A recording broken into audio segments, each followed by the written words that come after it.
Time and time again, it's been proven that geeks like us have a way of banding together no matter what. Whether it's to bask in the glory that is a video game of epic proportions, or to assemble a team to yell at the powers that be who wish to tarnish the good name of our beloved characters. All of that to say that I know that there's one franchise in particular that has managed to make us do both of these things, all while successfully pulling off the enormous feat of becoming the laughingstock of the world to evolving into what somehow managed to be one of the most crowd-pleasing video game to film adaptations of all time. So, I know what you're thinking. In what world could a movie have a design for Sonic the Hedgehog looking like this? Oh, great heavens! Turn around, take criticism, and come back to the theaters with fans around the world rejoicing. Gonna be honest, at this point, it just feels like we never even had a period of time where we thought these films would be an absolute dumpster fire. And now coming fresh out of the movie theater with this franchise having a sequel under its belt, seems to me like the future of Sonic on film is pretty bright. Is this too much? Am I going too fast? Look, it's kind of what Sonic does. I'm just trying to mimic it. You know what? Let's back up. This is the media that Sonic is from. It has everything. 2D side-scrolling platformers, 3D adventures, that weird crossover sports game with that guy who clearly likes mushrooms more than Sonic. I hate mushrooms. And if you wanted to go exhilarating speeds with your best friends and get really competitive, you can totally do that in his series of racing games. You know, Sonic Riders, because any other Sonic racing game doesn't exist to me. I was born at a time where I could luckily grow up with this extraordinary character, and all Sega had to do was release a series of games that holds a perfect track record for every single Sonic fan on the planet. And I mean, I guess like anyone else who's caught in a series of unfortunate events, they did the exact opposite. Now, of course, you're not going to be able to please everyone under the sun when you make a product. It's just unfortunate that the Sonic the Hedgehog franchise in particular had way too many inconsistencies in what it was releasing, which ultimately led to a very divisive fan base. With what many would deem to be a series of bad games, the cherry on top came in the form of an announcement for a live-action Sonic the Hedgehog feature film, and the first poster said it all. So yeah, it didn't exactly go over too well. About 3 days later or so, director Jeff Fowler and his team took things back to the drawing board with the help of the legend himself, Tyson Hesse, to redesign Sonic from the ground up. And then with a few months gone by, we got ourselves a new trailer, a new look, and a new sense of interest worldwide for the Blue Blur's film debut. It's apparent from all the dropped projects from years past that Sega and everyone involved with the Sonic the Hedgehog brand wanted to see this character on the big screen, and with 2 films under his belt now, I honestly feel as though these theatrical releases have reinvented the character in a way to where he can grow and evolve, and honestly a more interesting way than his stories found in his video game roots. That is, if the filmmakers continue to play their cards right. The Sonic the Hedgehog films focus on starting the little guy off in a place that's a bit unfamiliar to his usual persona. Now, it's not to say that those traits that we love from the games aren't present at all, but to me it's very clear that he isn't the peak definitive Sonic yet. Look, he's only at the beginning of his journey, so he's just now taking those first few steps towards walking into the role of becoming an icon down the road. I guess I should say running, since that's what Sonic's all about. Whatever. This first movie is essentially Sonic's Spider-Man Homecoming. It's his The Batman. As funny as that sounds, it's true. From what I can remember, when it comes to stories in Sonic games, it's more so the characters around Sonic, the world around him, and the plot that's getting all the exciting things, while Sonic is just Sonic. We know who he is, we know what he's about, and he serves the purpose that we want to see Sonic for. Running, the attitude, the wisecracks. Sonic is Sonic, that's why we love the guy. And in that context, in my opinion, it works for that. Me personally, there's never been a point in time where I just genuinely wanted to sit down and study Sonic as a character, but the fact that these 2 films, and focusing on the first one right now, goes out of its way to explore him, it's just a little mind-blowing to me. Sonic has dreams, he has ambitions, he has insecurities. It was something they didn't have to do, but they did it. And because of that, I appreciate it. Now, don't get me wrong, these aren't the greatest films of all time. But when I'm diving in and talking about these stories from these 2 films, the fact that they just showed that little extra care is enough for me to dive in and express my appreciation for that. I think that alone deserves a highlight of positivity. I could poke holes in these stories all day, but ultimately that's not what I'm setting out to accomplish with this video. Yes, the Sonic the Hedgehog movie does the whole trope of, oh, our favorite animated character finds his way into our world through a portal with wacky shenanigans with humans. Looky here, another Smurfs, Alvin and the Chipmunk situation. But I don't know, this kind of perfected that formula. Just to take it for what it is, I think that it did a good job balancing everything. Sure, would I have liked to spend a whole movie in the world of Sonic with his main supporting cast? Yeah, sure. But I don't know, looking at it through the lens of reeling in a general public while also pleasing fans, we can't get everything we want. But with what they did give us, I think that it was pretty solid. Having a character like Sonic the Hedgehog connect to humans in this way in particular works very well for this version of the character.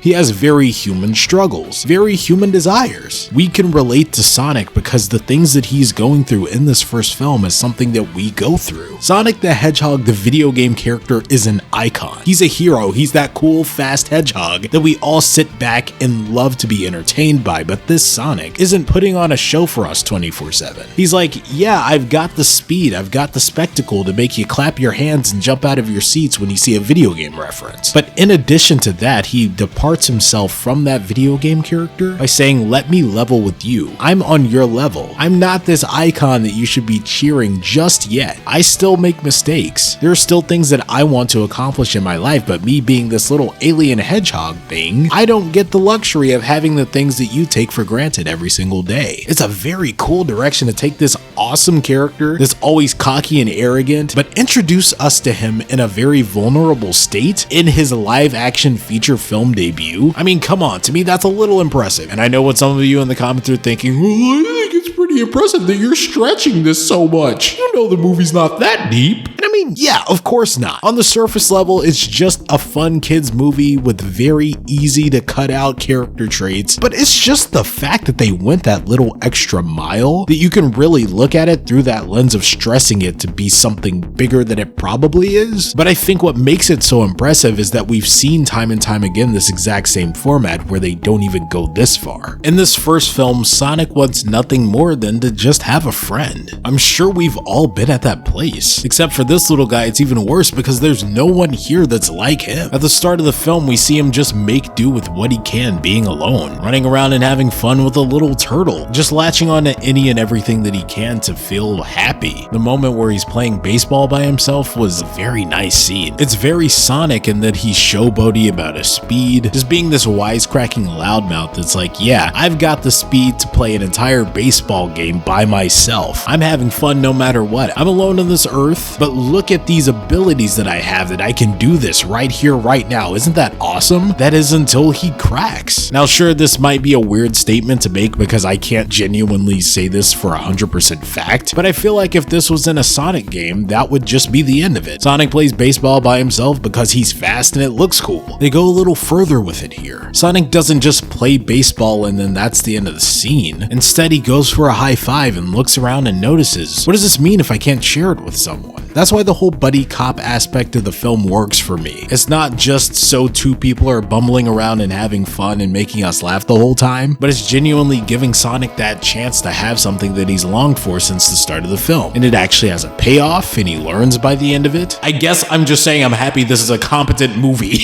At the end of the day, I'm praising this thing for the basics, but I guess it just speaks volumes to how many times people have gotten it wrong within this area of films. Deviating for a bit, Jim Carrey as Dr. Robotnik is absolute gold. I don't even have to say much there. Even back with the original design, aside from going to see the movie to laugh at that design, I was going for Jim Carrey. But then knowing that this was always going to be the story no matter how Sonic looked, but even so they went in and changed Sonic's look, and on top of that you have Jim Carrey, this movie just turned out to be a recipe for greatness for me. Sonic the Hedgehog is by no means perfect, but with what they have and what they set out to do, I was thoroughly impressed. I don't have to talk about Jim Carrey for 10 plus minutes. He's Jim Carrey, specifically him tapping into 90s Jim Carrey for this movie, which is a completely different animal. Everybody's praised that dude's performance for years now since that movie's come out. I wanted to tackle it from the angle of speaking about Sonic and how impressed I was that he deviates from what we know.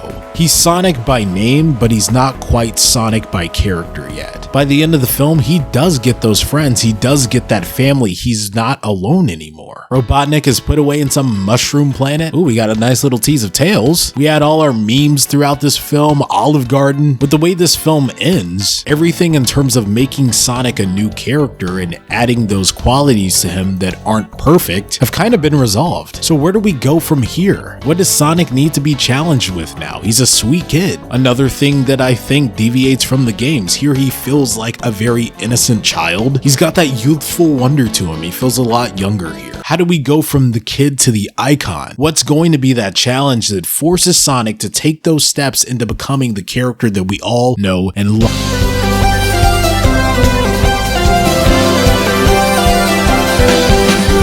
There will come a moment when your powers will be needed, but you don't choose that moment chooses you.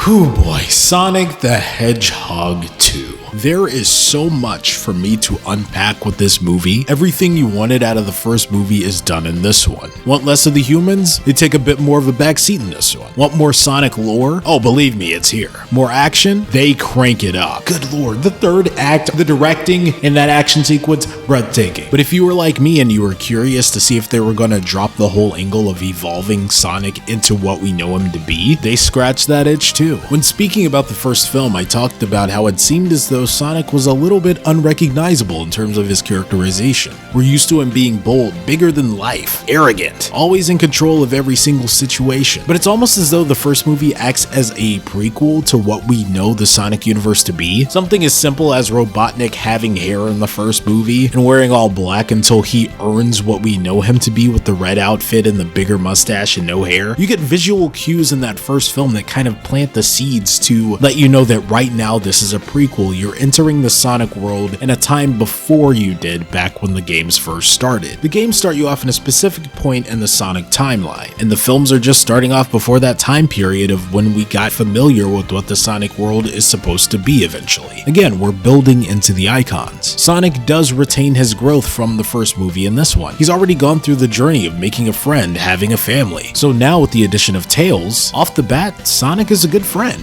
I think what's really impressive is, I haven't seen a lot of people talk about this, but I took away a few things from this movie. When it comes to the big three, Sonic, Tails, and Knuckles, when speaking on movie Sonic, in the first film he was very insecure. He had a lot of self-doubt, a lot of worry. Again, not having the confidence of the iconic Sonic that we've known this entire time, you know, from the video games and other animated series and stuff. It's as if in this movie, those traits that Sonic overcame have been planted onto Tails. And now with the opening of this film, we see Sonic being reckless and wanting to be a hero. He has a new motivation, a new thing to work towards. It's a trait that's also established in Prime Sonic that we've seen again in all the previous games and TV shows. That heroic persona. It's something he wasn't striving for in the first film. The first film, he just wanted a friend. This time, he wants to be a hero. So it kind of leads back into that theory of them building him into the icon. Video game Sonic is an icon for certain traits. One of those being he's a hero.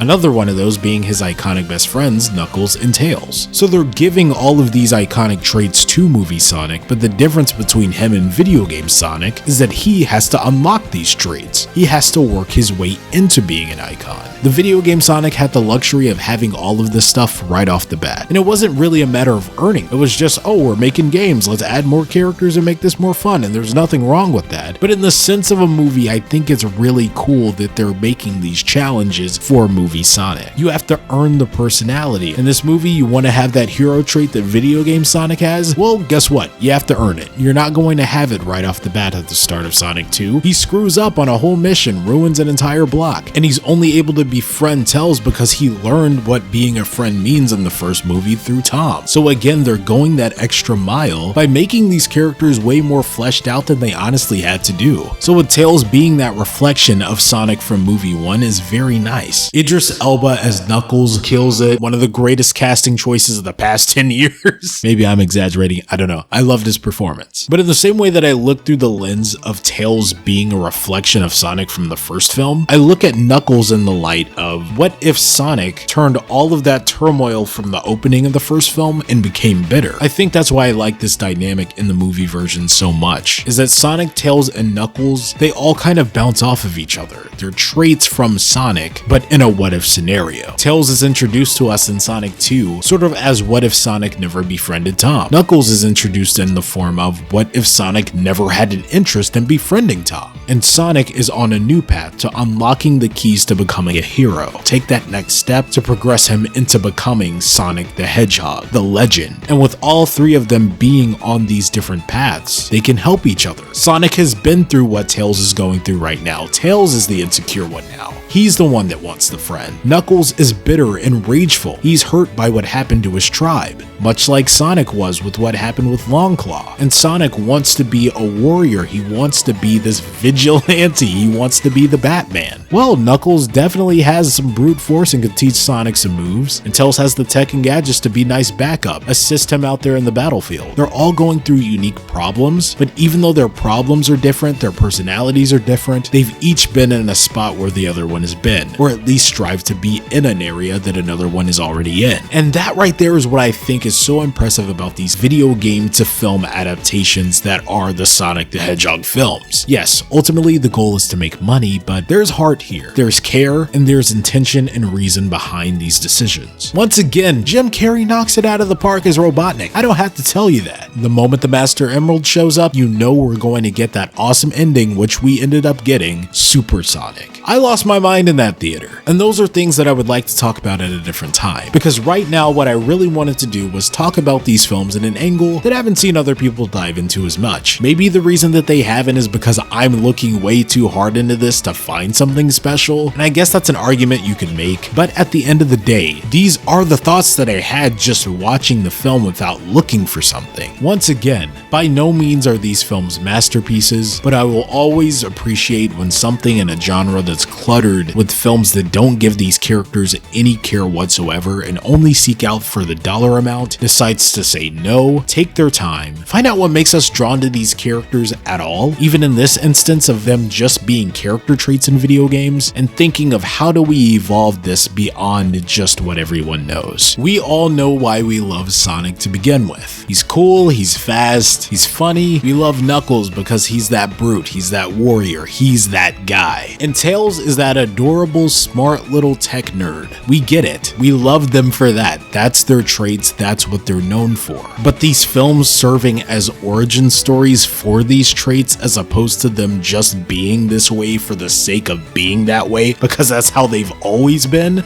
man, thank you for going that extra mile. Thank you for not letting Sonic just be an arrogant, cool hero from the jump. I'm so excited to go on this journey with Sonic and watch him grow into the Sonic that we know. I'm excited to see him earn that title. Plus, it makes things fresh. It's a new Sonic personality before he gets the one back that we all expected from the jump. And to think that all of this stems from a movie that had an original cut with Sonic the Hedgehog looking like this, all the way to doing right by the fans, going back to the drawing board, showing us that this is a story worth telling despite how he looked before, and reinventing the core of the character so we could see his journey. Yeah.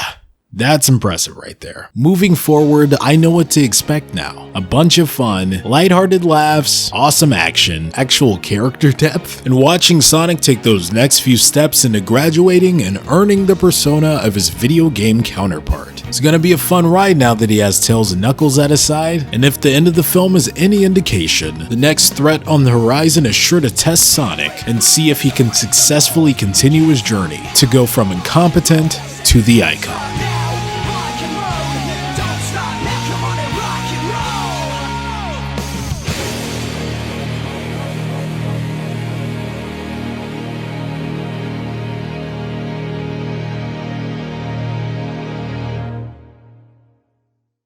Thank you guys so much for tuning into this video. I did know I wanted to make a Sonic video, but I decided to randomly go see Sonic 2. Loved the first one, loved the second one, and I don't know, I was just in a big mood and I was like, you know what? Let's just sit down and try to do this. It's been so long since I've made a video like this, but I plan to do a lot more regarding other franchises and movies and shows that I like, and just to kind of suck it up and stop stalling and just get to work on doing it, I said, hey, Sonic is coming out this weekend, just go ahead and throw this out while the news is still hot. And this is actually an idea that's been stirring in my head since I saw the first movie. I thought it was very interesting where they play Sonic in terms of his career and his personality in that first film, how he's not the Sonic that we're used to. And it reminded me of Tom Holland's Spider-Man, his Peter Parker not being the Peter Parker that we know. We had to see him grow into that by No Way Home. Same thing with Robert Pattinson's Batman. We're watching him grow into the Batman that we expect him to be by the end of that trilogy, I'm assuming. And it feels like they're doing that same thing with Sonic, and I wanted to make that parallel and bring that to light because I haven't seen a lot of people talk about it. I thought it was an interesting talking point. There is so much more to talk about, supersonic stuff. I don't know, maybe I'll do a video on Eggman at some point in the future. I definitely want to dive into Knuckles' character more. There's so much more to talk about here, but this video was solely focusing on how impressed I was at the little nuggets of details and hints towards Sonic having to earn his spot into becoming the iconic version of himself found in the video games, so that his personality matches in both the games and film. What do you guys think about the Sonic films? Do you think they're severely overrated? Do you think they're underrated? Do you think they're mid? Do you think they're good? Do you think that I'm looking way too hard at these films to find something super profound? I don't know. Whatever you think, please let me know down in the comment section below. If you're new here, make sure to hit that subscribe button and the notification bell right next to it. That way you don't miss a single video that I post. If you enjoyed the video, leave it a like and share it around with anyone you think may be interested. Keep it locked here on Geekly for all things geeky, good, and nostalgic. Make sure you let me know what other movies and TV shows you'd like to see me cover on this channel. Hope you guys had fun with Sonic the Hedgehog 2. Here's hoping for many, many more. And as always, I've been Geekly, you've been awesome, and I'll catch you guys in the next video.